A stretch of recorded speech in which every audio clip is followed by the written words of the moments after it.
people, like, you know what I'm saying? And it's like, yo, everybody just shunned me. I showed everybody love at the top of the year. Everybody was on quarantine radio, hee hee ha ha ha. And the second y'all have an accusation, not even evidence, niggas just come bash me. I'm somebody who just, I don't get a say. Then I understand. Sometimes the way I move is unconventional. You know, and I came to a place where I was dealing with so much just talk and heat and just people coming at me that I made music. Because I was like, this is how I can speak through what I gotta do. This is how I can, we get so mad about artists making songs about the same thing, money, chains, and cars. So when a nigga comes out and says his true passion, puts his true heart, his emotions, the pain that he's dealing with his baby mother, his child, when a nigga goes and does that and pours his emotion to the tape, or what, he wrong? I'm wrong? I get shunned off. They took me off of every single playlist. They took me off of every playlist. They didn't want my story to come. It's like, where's all the evidence? Why are you not in a surgical room? First of all, you're not even allowed to take pictures in a surgical procedure. That is against the law. It doesn't matter if you're famous or not. So it gets to this point now where it's like, you know, she says, I was shot from behind, and, you know, blah, blah, blah, this, that, and the third, and I was walking away. And she puts that, and then she deletes the post after. But that contradicts with the first post, because you said somebody came out to hit you with malicious harm and danger, to put you in harm and all this danger and all this stuff. How can you identify who's shooting at you if you're facing the other way? How can you even identify criminal or malicious intent if you're not seeing what's going on behind you? That doesn't even make sense. And so it's like, I'm looking at this and I'm just like, yo, this is not right. Like, and I do see when people are getting at her, and there's times when I'm like, damn, like, do I help her, or do I speak up and say, yo, don't talk about her? Yo, show your feet, because we're seeing you at DJ Khaled's house and you're on your tippy toes, and then we're seeing that you're, you know, that you're here and there, and they're antagonizing her. They're brutally coming for her and not giving her, I guess, what it is that she needed. But it gets to this point where now she posts a picture of a foot. And she posts this picture of her foot. There's no exit wound.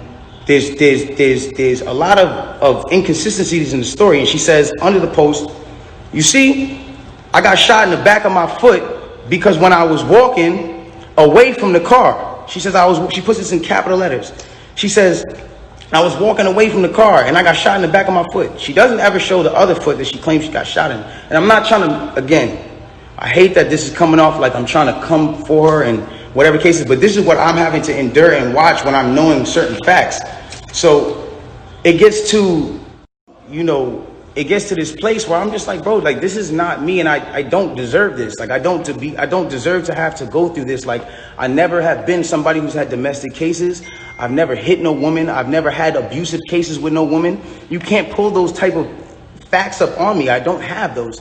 So it's like, I just didn't understand why I'm going through this. So now it gets to this point where she posts this picture of her foot, and everyone's seeing certain things, and everyone's, you know, saying certain things about her foot, and some people think it's real, some people don't think it's real, and it gets to this place where some people are just not believing it.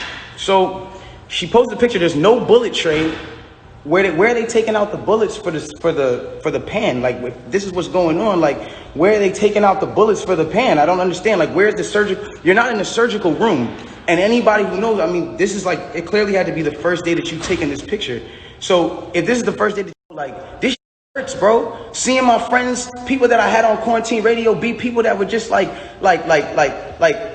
my real, like, at least people I thought were my friends, like people I thought were like cool people, like, you know what I'm saying? And it's like, yo, everybody just shunned me.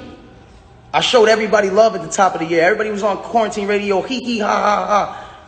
And the second y'all have an accusation, not even evidence, come bash me.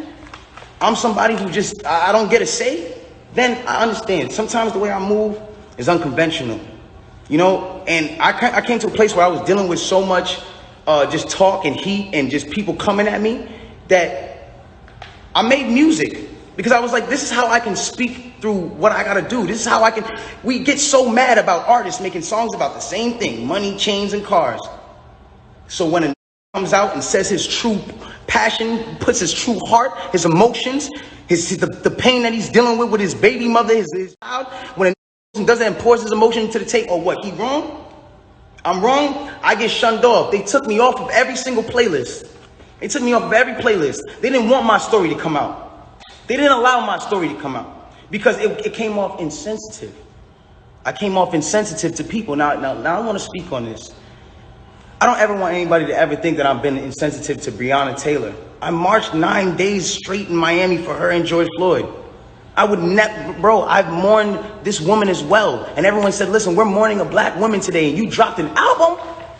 How dare the disrespect? Guys, let's bring this back. That day that I dropped that album, my mom, that was her birthday. And that was also the day she died. So I was also mourning a black woman, my mother. That meant a lot to me. My name is Daystar. I'm her youngest son. That meant a lot to me. And all I was doing was giving a truthful album about what I'm going through. And I thought that people were going to be able to hear it and feel me. But they didn't do that. And I don't expect, everyone to just jump into my side, because at the end of the day, I didn't deserve that for the way that I handled this. There's been insensitive things that I've done I apologize for, as far as me not talking to y'all, addressing y'all, coming to y'all sooner and saying, yo, bro, I ain't do this, man. But y'all got to understand the reason why I wasn't able to do that. Once they made this an actual thing, I immediately called the lawyer and was just like, yo, what can I do here? Because there's times I was like, I'm going to just say the whole story right now. They need to know. No, you're not allowed to talk. I will handle that for you in the court of law. So at that point, it gets to a standpoint where it's like, my bad. He's this guy who doesn't protect black women. And he's this guy who, but it's like, he's this guy who doesn't care about black women. That's what the narrative has now switched into and certain things like that. And it's like, hold on. I need y'all to really back this up. When have I not showed out for black women? Every single one of my videos, the lead girl is black. From Say It to Love to now. Like, when have I not showed love to black women? I made 5 chicks tapes about black love, about a black relationship, about a ghetto relationship at that. Like, you feel me? Like, when did I become this person? Like, my favorite song on the last chicks tape that I put out was Beauty in the Benz. And that was a record that with Snoop Dogg that I loved. And instead of me even being inside of the video, like really take me in for a second. Instead of me even being in the video, and this is before all this, instead of me being in the video, I made the video all about the empowerment of black women. There's nothing but different types of black women in the video. That protecting black women doesn't mean to protect black men. That doesn't make sense. From the beginning of time, when you really think about how this works, like from the beginning of time, we've been taught to be with our own heritage. And from the beginning of time, we've been taught to be with our own heritage. White man and white woman, white girl and white man. Spanish man, Spanish woman, Indian man, Indian woman. When you guys start making it like put black men down and protect the black women, I'm not saying you guys, I don't mean to make it like, oh, you're attacking, but when we as a whole make it protecting black women means putting down black men, then it comes to a point where it's like, okay, well, who's going to protect black women? Who is supposed to be protecting black women? It has to be black men. It's not the white man. It's not the Spanish man. It's not the man who it's not none of those. It's not the Chinese man. It's not none of those men. It is who is black. All shapes, sizes, colors, ages, that just shows the love in what I'm doing. And it's like all of a sudden a narrative comes out with no factual evidence, and all of a sudden I'm the bad guy. And it's like, yo, I get it. You know what I'm saying? Like, I understand, like, and I support the whole movement of protecting black women, but I want to speak on something. And sometimes, I know I'm not always in the right place to speak on things, but this is something that I went through, and so I feel like I'm able to speak on it. I am all for protecting black women. That is something that is one of the most important things that needs to be taken serious, and awareness needs to be brought to. And regardless, if this debacle, regardless of what you guys think happened, if this situation caused you guys to pay more attention and more awareness to protecting black women, then I'm fine that I had to be dragged through the dirt for that. But I want y'all to understand something. It's a problem when it becomes men. It's black men.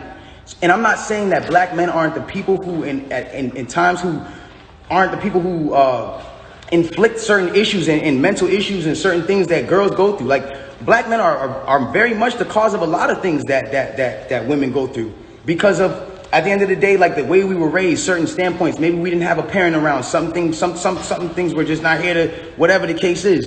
But at the end of the day, it's like you got to remember at the standpoint, if the man is supposed to be, and I say this loosely because I don't want anybody to take this out of context.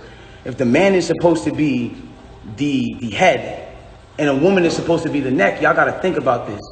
In order for the head to move, left, right, whatever it is doing, it needs the guidance of the neck. It needs the guidance of the woman. In order for me to smell and use my 5 senses on my face, for me to lean in or whatever the case is, I still need to use the neck. I still need to be guided by a woman. So regardless, it's like, I don't feel like I should be torn down. If anything, before y'all know the story, like learn the story first, learn the factual parts of the story first, and then come at me and be like, yo, you need to fix this and fix that if that's what you feel like I did.